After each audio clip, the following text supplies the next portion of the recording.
कल आप लोगों का एग्जाम है और आपने कुछ भी अभी तक नहीं पढ़ा है और आप बीए 5th सेमेस्टर में है, सोशियोलॉजी पढ़ रहे हैं। तो आज की वीडियो में मैं BA 5th semester sociology paper 1 के लिए लेकर आ गई हूँ अति लघु, लघु और दीर्घ उत्तरीय प्रश्नों के लिए इम्पोर्टेंट क्वेश्चन आंसर जो आपके एग्जाम में 2026 में आने वाले हैं। तो आपने कुछ भी अगर नहीं पढ़ा है अभी तक और आप चाहते हैं कि काश हमें केवल वही सारी चीजें पता चल जाए जो कल हमारे एग्जाम में आने वाली हैं, तो आप बिल्कुल सही वीडियो देख रहे हैं। आज मैं आपको बताऊंगी अति लघु, लघु दीर्घ के लिए केवल वही क्वेश्चंस जो इस बार 2026 के एग्जाम में हर यूनिवर्सिटी में आने वाले हैं। तो चलिए बिना देर किए वीडियो स्टार्ट करते हैं और आपके सारे इंपॉर्टेंट क्वेश्चंस को देखते हैं। तो चलिए देखते हैं सबसे पहले आपके पेपर का सेक्शन ए। सेक्शन ए होता है अति लघु उत्तरीय प्रश्न, जिसमें आपको अपने सभी प्रश्नों के उत्तर 50 शब्दों में लिखने होते हैं और हर एक प्रश्न 2 नंबर के लिए पूछा जाता है।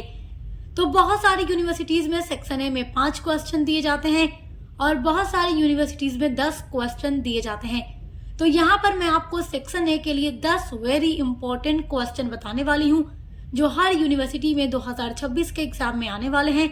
ये 100% गारंटी है। ये सारे ऐसे क्वेश्चंस हैं जो हर साल रिपीट होते हैं। तो देखिए आपका फर्स्ट वेरी इंपॉर्टेंट क्वेश्चन है, मेरी एंटवानेट कौन थी? तो मेरी एंटवानेट कौन थी? ये बहुत ही इंपॉर्टेंट क्वेश्चन है, आपसे ये जरूर पूछेगा। देखिए मेरी एंटवानेट जो थी फ्रांस के राजा लुई 16वां की पत्नी थी और फ्रांस की जो क्रांति हुई थी उसमें इसकी बहुत महत्वपूर्ण भूमिका थी। देखिए जो मेरी थी इनका खर्चा बहुत अधिक था, जिसके कारण इनके जो हस्बैंड थे लुई 16वां वो अपनी रानी के ऊपर काफी खर्चा किया करते थे और जिसकी वजह से फ्रांस का जो राजकोष था काफी खत्म होने लगा था और जनता के ऊपर कर बढ़ा दिया गया था धन की कमी को पूरा करने के लिए, जिसकी वजह से फ्रांस की जनता मेरी एंटवानेट से काफी ज्यादा असंतुष्ट थी। आपका अगला वेरी इंपॉर्टेंट क्वेश्चन है प्रत्यक्षवाद क्या है? प्रत्यक्षवाद वेरी वेरी इंपॉर्टेंट क्वेश्चन है और ये अति लघु, लघु दीर्घ सभी में पूछ देता है। अति लघु में पूछेगा तो प्रत्यक्षवाद क्या है इस तरीके से पूछेगा और जब लघु या दीर्घ में पूछेगा तो आपसे पूरा लंबे तरीके से पूछेगा।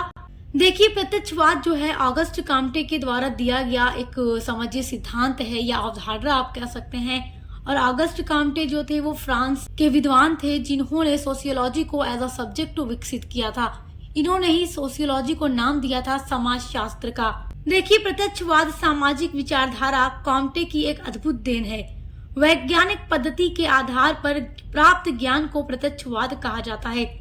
जैसे अवलोकन, परीक्षण, प्रयोग तथा वर्गीकरण पर आधारित वैज्ञानिक पद्धतियों के द्वारा विभिन्न तथ्यों का ज्ञान प्राप्त करना और उन तथ्यों के बीच पाए जाने वाले संबंध को संचालित करने वाले जो नियम होते हैं उनका पता लगाना ही प्रत्यक्षवाद होता है।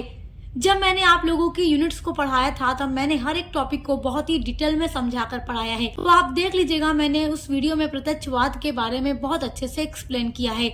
आपके सिलेबस की टोटल 8 यूनिट्स जो हैं हम डिटेल में कंप्लीट करा चुके हैं। आपका थर्ड वेरी इंपॉर्टेंट क्वेश्चन है समाज का सावयवी सिद्धांत क्या है? ये क्वेश्चन भी आपसे जरूर पूछेगा, तो आप इसको पढ़ लीजिएगा। सब कुछ हम आपको पढ़ा चुके हैं। आपका फोर्थ वेरी इंपॉर्टेंट क्वेश्चन है प्रतीक को परिभाषित कीजिए। तो देखिए जो प्रतीक होता है या फिर चिन्ह, देखिए प्रतीक और चिन्ह ये दोनों अलग अलग चीजें होती हैं और प्रतीक और चिन्ह के बीच अंतर भी पूछा जाता है। तो ये आपका बहुत इंपॉर्टेंट टॉपिक है और आपके लिए मैं सब कुछ वीडियोस अपलोड कर चुकी हूँ। मैं पहले ही कह चुकी हूँ 8 यूनिट्स अगर आप पढ़ लेते हैं तो आपके तीनों सेक्शन की तैयारी हो जाएगी। तो देखिए प्रतीक में भौतिक तथा मानसिक पहलू का समावेश होता है और जो चिन्ह होता है चिन्ह में केवल भौतिक पहलू का ही समावेश होता है। आपका नेक्स्ट वेरी इंपॉर्टेंट क्वेश्चन है द्वंद्वात्मक विकास के नियम बताइए। This is very very important question. द्वंद्वात्मक विकास के नियम एग्जाम में जरूर पूछते हैं। तो देखिए इसके कई सारे नियम है, जैसे पहला है विपरिणाम का नियम, दूसरा है विरोधी तत्वों के अंतः प्रवेश या विपरीत समन्वय का नियम, तीसरा है मात्रा में गुणात्मक परिवर्तनों के रूपांतर का नियम। तो आप ये सारी चीजें याद रखिएगा। आपका देखिए छठा वेरी इंपॉर्टेंट क्वेश्चन है इथिक्स तथा पॉलिटिक्स किसकी रचना है? तो देखिए जो इथिक्स तथा पॉलिटिक्स है ये अरस्तु की रचना है, तो आप इसको नोट कर लीजिए क्योंकि अति लघु में इस तरीके का भी क्वेश्चन पूछ देता है। आपका 7वां वेरी इंपॉर्टेंट क्वेश्चन है सामाजिक व्यवस्था की कोई 4 विशेषताएं बताइए। This is very very important question. सामाजिक व्यवस्था की 4 विशेषता, ये आपसे अति लघु में जरूर पूछेगा। आपका 8वां वेरी इंपॉर्टेंट क्वेश्चन है अतार्किक क्रियाएं क्या हैं। तो देखिए, तार्किक क्रिया जो है या अतार्किक क्रिया जो है, हम सब आपको पढ़ा चुके हैं, डिटेल में आपको समझा चुके हैं, तो आप देख कर तैयार कर लीजिएगा। यूनिट नंबर 4 में मैं आप लोगों को पढ़ा चुकी हूँ। आपका 9वां वेरी इंपॉर्टेंट क्वेश्चन है भ्रांत तर्क की 2 विशेषताएं बताइए। तो भ्रांत तर्क के बारे में भी पढ़ा चुकी हूँ। देखिए, भ्रांत तर्क की अगर 2 विशेषताएं आपसे अति लघु में पूछ दे तो आप पहली विशेषता लिख दीजिएगा कि भ्रांत तर्क परीक्षण करने के योग्य नहीं होते हैं, और दूसरी विशेषता लिख दीजिएगा भ्रांत तर्क संवेगों और भावनाओं के आधार पर स्वीकार या अस्वीकार किए जाते हैं। आपका 10वां वेरी इंपॉर्टेंट क्वेश्चन है समाज और शरीर में 2 अंतर बताइए। तो समाज और शरीर में 2 अंतर आप पढ़ लीजिएगा। ये 10 इंपॉर्टेंट क्वेश्चन आपके अति लघु उत्तरीय प्रश्न के लिए हैं। आप ये 10 प्रश्न पढ़ कर ही जाइएगा, क्योंकि 100% मेरी गारंटी है 2026 के एग्जाम में यही क्वेश्चंस आने वाले हैं। देखिए, हम पिछले 4-5 सालों के पेपर को देखने के बाद ही आप लोगों के समक्ष आपका मॉडल पेपर लेकर के आते हैं, और वही क्वेश्चंस आपको बताते हैं जो एग्जाम में आने वाला होता है। और हर साल जो क्वेश्चंस हम बताते हैं वहीं से 95% क्वेश्चन हर साल हर एक सब्जेक्ट में एग्जाम में हर यूनिवर्सिटी में पूछा जाता है। तो आपको टेंशन नहीं लेना है, जो कुछ हम आपको बता रहे हैं केवल आपको वही पढ़कर एग्जाम में चले जाना है। चलिए स्टूडेंट्स, अब देखते हैं आपके एग्जाम के लिए लघु उत्तरीय प्रश्न, जो कि वेरी वेरी इंपॉर्टेंट है। बच्चे सबसे ज्यादा परेशान तो अपने लॉन्ग क्वेश्चंस के लिए ही होते हैं। तो जो आपका लघु उत्तरीय प्रश्न होता है वो 200 शब्दों में आपको लिखना होता है, और जो आपका दीर्घ उत्तरीय प्रश्न होता है तो किसी किसी यूनिवर्सिटी में 500 वर्ड्स में लिखना होता है, और किसी यूनिवर्सिटी में उससे ज्यादा वर्ड्स में भी लिखना होता है। तो चलिए देखते हैं आपके सेक्शन बी के लिए इंपॉर्टेंट क्वेश्चंस। जो बता रही हूँ केवल वही आपको पढ़ करके जाना है, क्योंकि यही आपके लघु में 2026 में आने वाला है। पहला इंपॉर्टेंट क्वेश्चन है ज्ञानोदय क्या है। इसकी प्रकृति और विशेषताओं की विवेचना कीजिए। सब कुछ मैं आपको पढ़ा चुकी हूँ। दूसरा इंपॉर्टेंट क्वेश्चन है औद्योगिक क्रांति की प्रमुख विशेषताएं बताइए। इंग्लैंड में ही क्रांति सर्वप्रथम क्यों हुई। तो देखिए, जब मैं आपको ये टॉपिक पढ़ा रही थी इंग्लैंड की औद्योगिक क्रांति, तभी मैंने आप लोगों को बताया था कि एग्जाम में क्वेश्चन बन जाता है कि इंग्लैंड में ही क्रांति सर्वप्रथम क्यों हुई। तो औद्योगिक क्रांति इंग्लैंड में सबसे पहले होने के भी बहुत सारे कारण हैं, जो मैं आप लोगों को औद्योगिक क्रांति में पढ़ा चुकी हूँ। तो आप औद्योगिक क्रांति वाली वीडियो हमारे चैनल पे देख कर पढ़ लीजिएगा। बहुत ही इंपॉर्टेंट क्वेश्चन है, और ये जो औद्योगिक क्रांति है इसको अगर आप चेक करेंगे हमारे चैनल पर तो आपको उस पर लिखा मिलेगा हिस्ट्री 4 सेमेस्टर, लेकिन आपको पढ़ना वही है, क्योंकि वही आपका यहाँ सोशियोलॉजी में भी दे दिया गया है।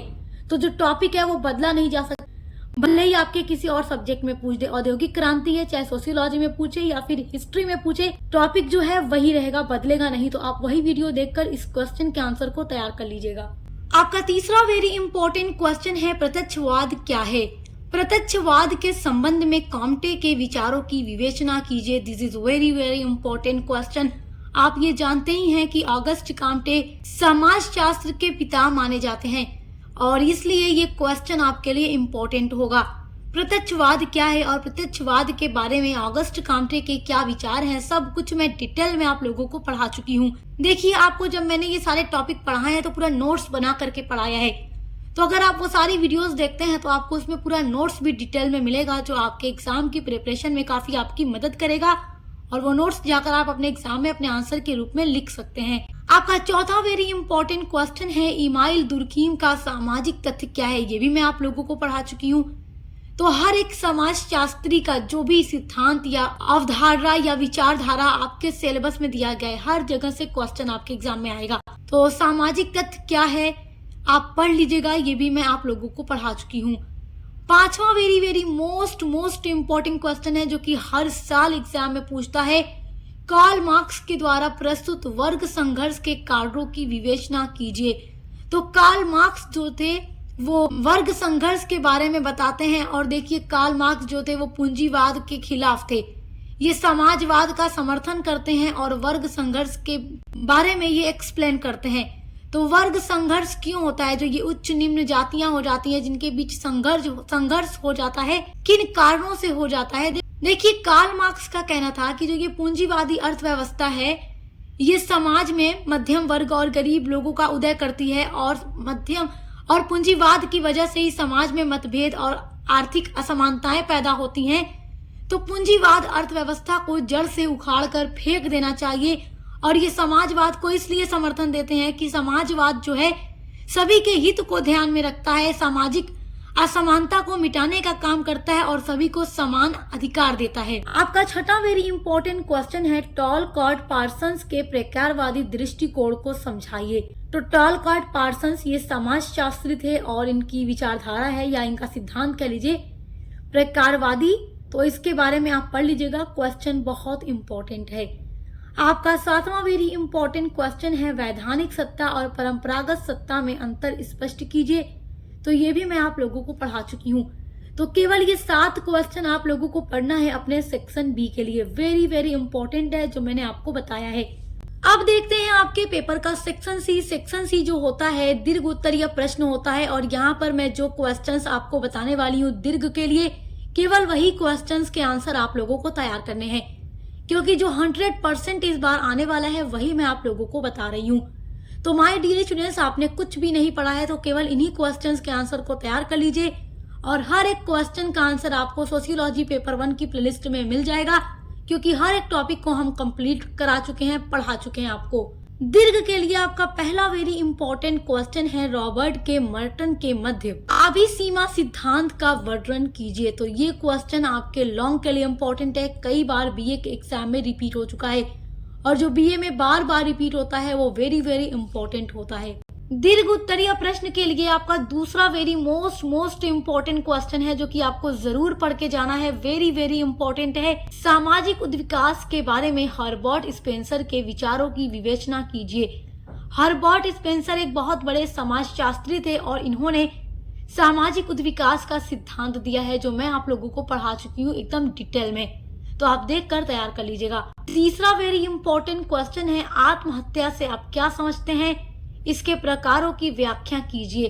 देखिए समाज में आप सुसाइड भी बहुत ज्यादा देखते हैं, बहुत से लोग अक्सर आप सुनेंगे आत्महत्या कर लिए, सुसाइड कर लिए, न्यूज वगैरह में आप देखते होंगे। तो क्यों करते हैं लोग सुसाइड और किस वजह से करते हैं और सुसाइड के कितने प्रकार हैं आप पढ़ लीजिएगा। देखिए आत्महत्या का जो सिद्धांत है ये इमाइल दुर्खीम ने दिया है। तो आत्महत्या के बारे में, इसके प्रकार के बारे में भी हमारे चैनल पर वीडियो अपलोड है, प्लेलिस्ट में ऐड है, तो आप चेक करके देख लीजिएगा, क्योंकि आत्महत्या के बारे में जरूर पूछेगा। आपका ये टॉपिक बहुत ही इंपॉर्टेंट है। आपका चौथा वेरी इंपॉर्टेंट क्वेश्चन है, मार्क्स के अनुसार अलगाव के सिद्धांत की विवेचना कीजिए एवं इसके स्वरूप को स्पष्ट कीजिए। तो कार्ल मार्क्स का जो अलगाव का सिद्धांत है ये भी मैं आप लोगों को पढ़ा चुकी हूँ, इसके स्वरूप के बारे में पढ़ा चुकी हूँ, तो देख कर तैयार कर लीजिएगा। जो कुछ इंपॉर्टेंट है केवल वही आपको बता रही हूँ। आपका पांचवा very very most important question है, ऑगस्ट काम्टे द्वारा प्रतिपादित त्रिस्तरीय नियम की विवेचना कीजिए। तो ये त्रिस्तरीय नियम ये ऑगस्ट काम्टे के द्वारा दिया गया सिद्धांत है और इसमें ऑगस्ट काम्टे ने क्या बताया है आप पढ़ लीजिएगा। मैंने बहुत अच्छे तरीके से एक्सप्लेन करके आपको पढ़ाया हुआ है, अगर आप वीडियो एक बार देखेंगे तो आपको अपना हर एक टॉपिक समझ में आ जाएगा। सो माय डियर स्टूडेंट्स, आप चाहे किसी भी यूनिवर्सिटी से पढ़ाई कर रहे हैं, आपने कुछ नहीं पढ़ा है, तो केवल आज की वीडियो में जो अति लघु, लघु और दीर्घ उत्तरीय प्रश्न के लिए मैंने आपको बताया है, आप इतना ही पढ़कर चले जाइए। मेरी 100% गारंटी है कि इससे बाहर आपका कुछ भी आने वाला नहीं है। और हर एक के आंसर के लिए डिस्क्रिप्शन बॉक्स में दी गई प्लेलिस्ट के लिंक पर विजिट जरूर कीजिएगा और अपने सोशियोलॉजी पेपर 2 के लिए भी चैनल पर विजिट जरूर कीजिएगा, उसके लिए भी अलग से प्लेलिस्ट बनी हुई है। तो अब मिलते हैं अगली वीडियो के साथ।